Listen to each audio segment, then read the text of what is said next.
When you're working on a dream, at some point in time, a transition takes place. And the transition is what you are becoming in pursuit of the dream.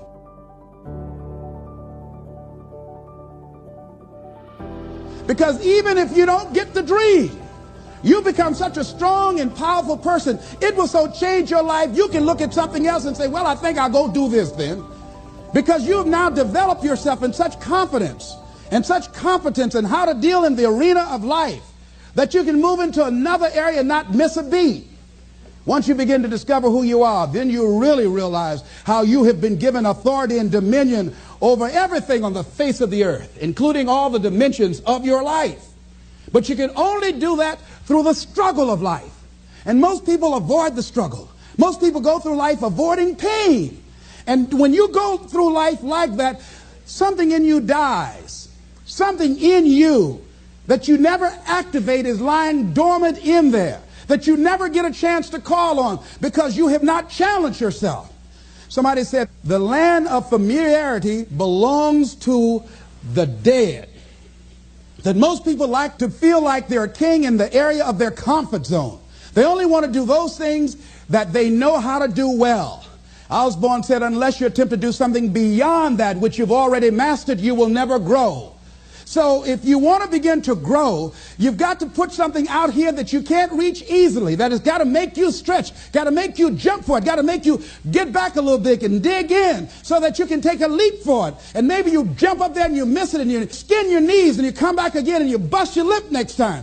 But you keep on, and through that process, you learn how to leap higher. You start challenging yourself to dig deeper, and then you discover some things about you that you don't know right now. Some talents that you have in you that you didn't know that you can do. I started out just talking to kids, and now I'm speaking at corporations. Now I'm traveling. I didn't know I can do this, but had I not given myself a chance, and I'm saying to you, give yourself a chance. Here's something else. If you want to begin to make your stuff happen for you, I think that it's very important that you start trusting yourself. Listen to yourself. Listen to that still small voice within you. Don't try and make everything logical. There are some things about life that defies logic, that you just can't explain how the outcome is going to be. That once you begin to trust yourself and your ideas and your instincts, life takes on a whole new meaning, because now I want you to do that feeling that you are led. Just feel, I am led. I remember the worst speech I had ever given in my life.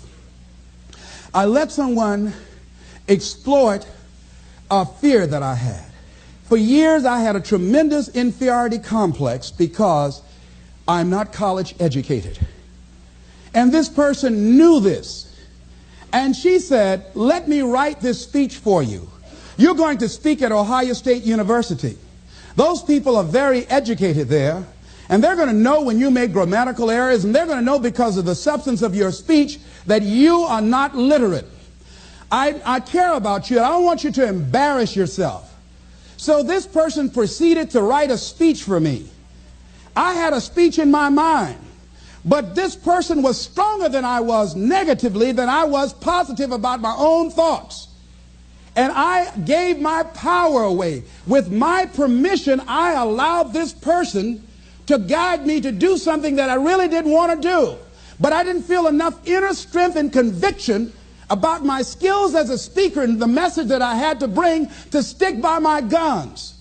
And I got up there at the Ohio Union, and I read this straight speech and did not move and did not take my eyes off the page because I'm not accustomed to reading. And after I finished, some people gave me a standing ovation because I read it extremely well, and I was very tense and I was very nervous. Ladies and gentlemen, don't give your power away. You don't need anybody to approve your dream. It was given to you. If they can't see it, it's because it wasn't given to them. It was given to you. Hold it, nourish it, cultivate it, work on it. It's yours. It's your baby. Work on it until it comes into fruition. I gave away my power, and I said, I'm not going to do that no more. Here's something else for those who make it today. Do what you know is right. Treat people like you want to be treated. Don't try and take any shortcuts. Don't try and cheat. pay your dues up front. I believe, ladies and gentlemen, what goes around comes around. You can pay now, or you will pay double later. So do the right thing. There might be a tendency sometimes, because of the negative part of our consciousness and our own programming, for us to want to say, well, I'll just do it this time. It won't matter. Won't nobody know. Ladies and gentlemen, everything matters. And you know you're somebody. You know. I'd rather lose out on my dream doing the right thing than to cheat trying to make a shortcut to get to my goal. I want to be able to look myself in the mirror. And that's what you want to do. There's no saying, judge a man not by what he does, but by that he doesn't have to do. And to judge the true quality of a man is what do you do when nobody's looking. See, there's some good out there for you in the universe that has your name on it. And nobody can get your good. It has your name on it. They can't take your stuff. It's your stuff. So when you know that whatever you're seeking, it's also seeking you, you don't worry. You don't run scared. You don't think somebody's going to take it from you. You listen to your inner voice, and you always take the high road. There will be the tendency, the natural inclination to take the low road. You must resist that. Here's something else I encourage you to do if you want to make it today. Keep your agreements. Keep your agreements that you make, and establish a network of people who will also do that. Establish a network of people in your life that you can count on, that will be there for you when you need them, and you be there for them. Here's the other thing is you're working on your dream. A lot of people have been calling me saying, hey, man, I read about you in Ebony. Boy, you're lucky. Ladies and gentlemen, let me tell you something. Here's something else.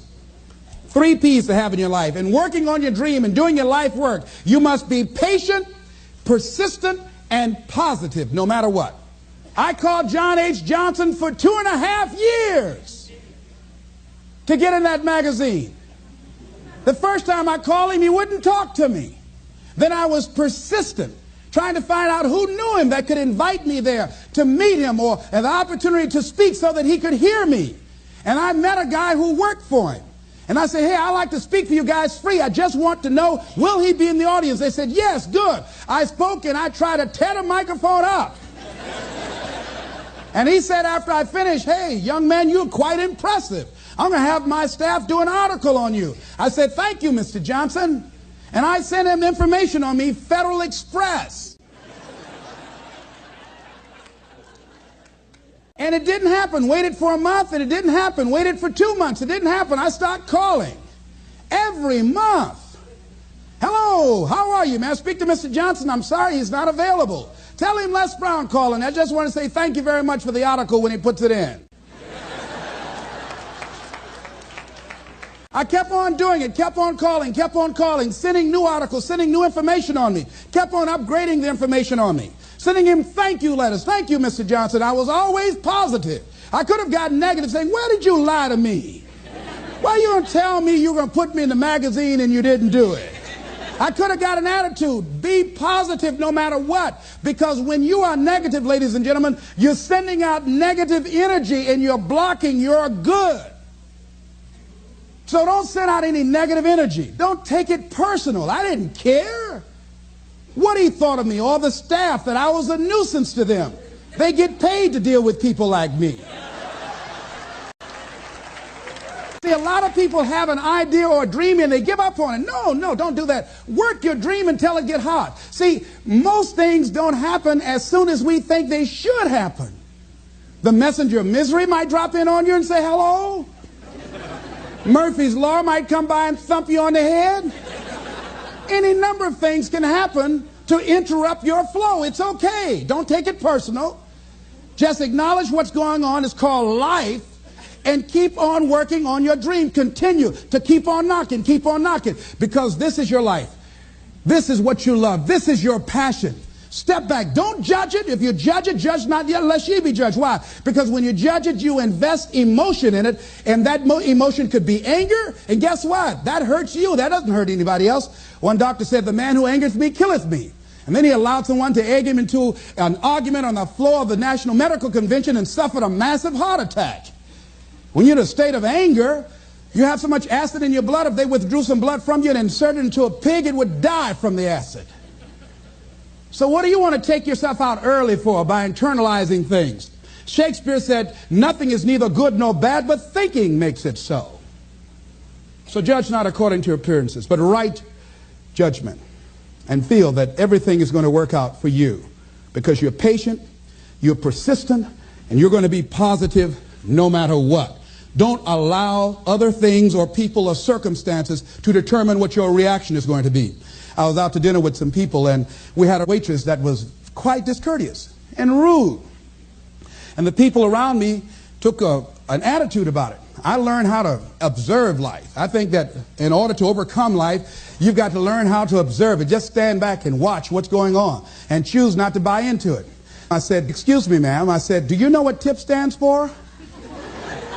She said, no. I said, TIP stands for to ensure promptness. We've been sitting here a long time. I want to give you $5 up front to ensure a prompt meal. Would you assist me? She gave me the biggest smile and said, oh, of course I will. And I said, by the way, I'm not with these people. I'm going to be sitting at another table. Please put my meal over there. Serve them by themselves. See, I don't want to make anybody angry who goes behind closed doors to prepare my food. Oh, no. So don't allow people to determine how you are going to respond to them or circumstances. Learn to look at it. A friend of mine, Tom Perkins, handsome, articulate man in his mid-50s. He had a tremendous business, and at the height of his success, someone was killed in his business. He was sued and lost $750,000. Lost his business, lost his family, lost his home, everything. He was devastated, ladies and gentlemen. He started living in his car. He would wash up in a McDonald's across from Howard University on Georgia Avenue in Washington, D.C. He said, Les, I was so depressed. He said, I had everything, and then one day I lost it all. He said, I didn't want to live anymore. He got some sleeping pills, and he took over 35 sleeping pills, and he laid down, folded his hands across his chest, and he said he went to sleep to die. 2 days later, much to his amazement, he woke up. He couldn't even get that right. I said, what happened then, Tom? He said, an incredible thing happened. He said he was laying there for a moment. He said, and a voice said to him inside his mind, it wasn't your life to take. That was one thing. He said, since that day, when I get any major challenges, I don't take it on myself personally. I feel that I've got somebody with me. He said, I'll never leave you nor forsake you. He said, hey, I said, God, you got to handle this for me. This is too much for me. He said, I don't sweat the challenges of life. Repeat out to me, please. Don't sweat the small stuff. Don't sweat the small stuff. Because it's all small stuff.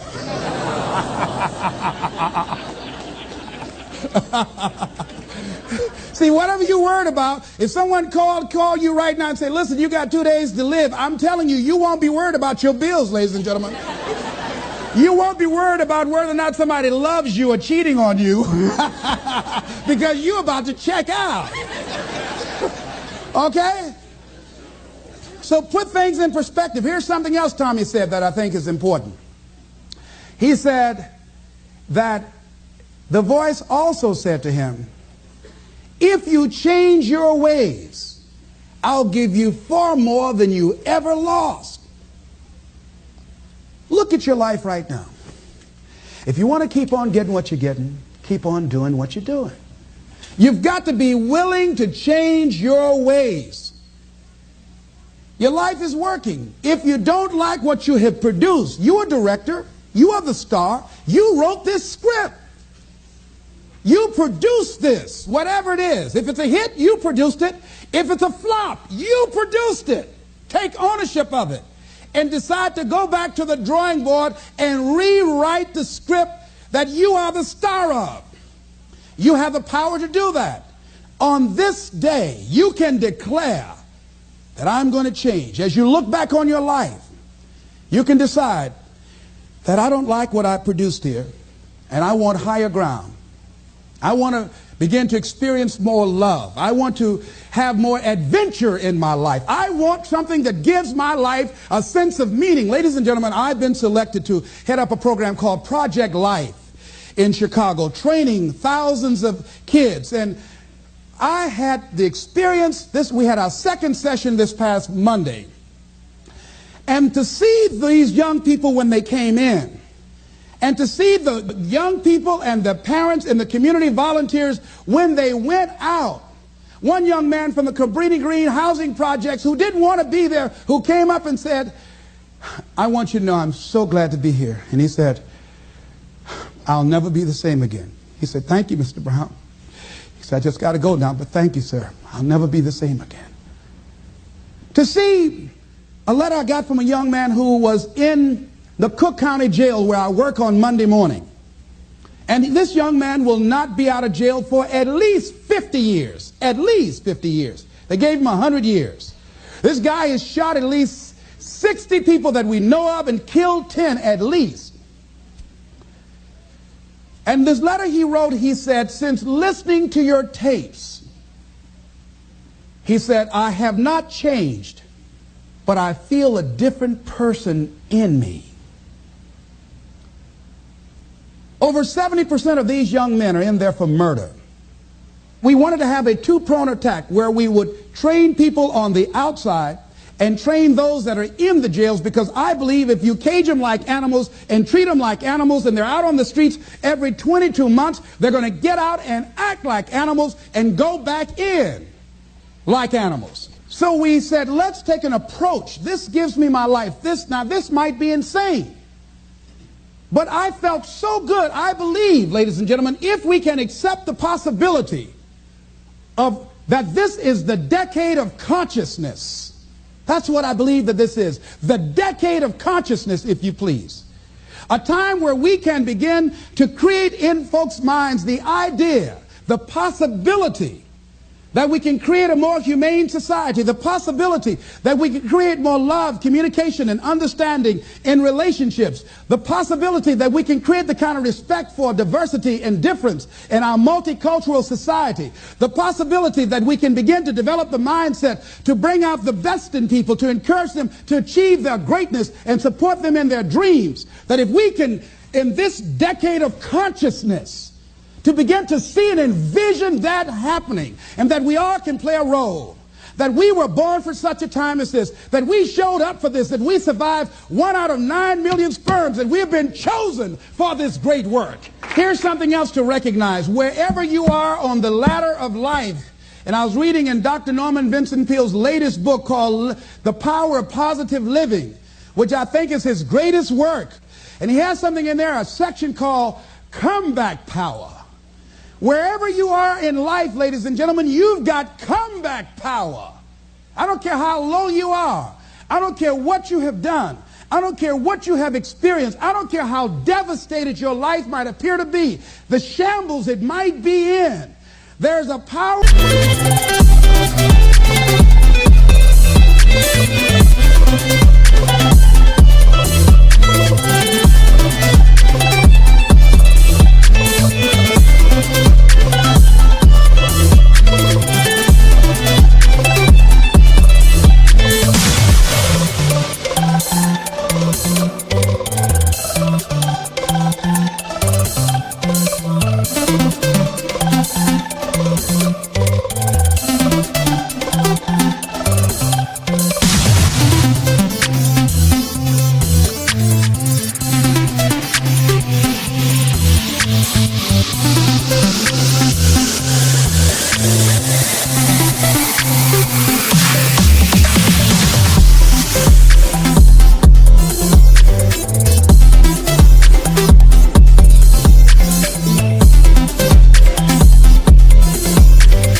That can enable you to be stronger and better than anything that's out here. One man who came to the training, he was not a kid. And I knew he had a drinking problem, and he was looking at me, and I could smell alcohol on him. I said, excuse me, come here, come here, come here. He said, what is it? I said, let me tell you something. I want you to know you've got something in you that's stronger than that poison you're putting in your body. Do you understand me? And he was looking, he was backing up. He said, no. He said, I don't know, man. I said, it is. I said, that's why you're here. Something drew you here. And that which caused you to come, you said you want some help. And you need to be around some people that can help you get in touch with your power, because you know that your life deserves this. See, I think that the reason that we abuse ourselves with drugs and alcohol is that we're trying to numb something in us that's aching us, that's urging us, that's nagging us to do something bigger and better. It can't be because it tastes so good. But when we are deluding ourselves or polluting our minds, it numbs us where we don't have to face reality, because we don't know what we've got going for us. See, once you discover who you are, the truth of knowing who you are will set you free from ever wanting alcohol, from ever wanting any kind of drug that's going to destroy who you are. Once you begin to know who you are, it will set you free from believing, I can't see myself doing any better. Once you discover this power, the perfect essence of who you are, that's in all of us, that's permeating our being, that enable us to be the directors of our lives,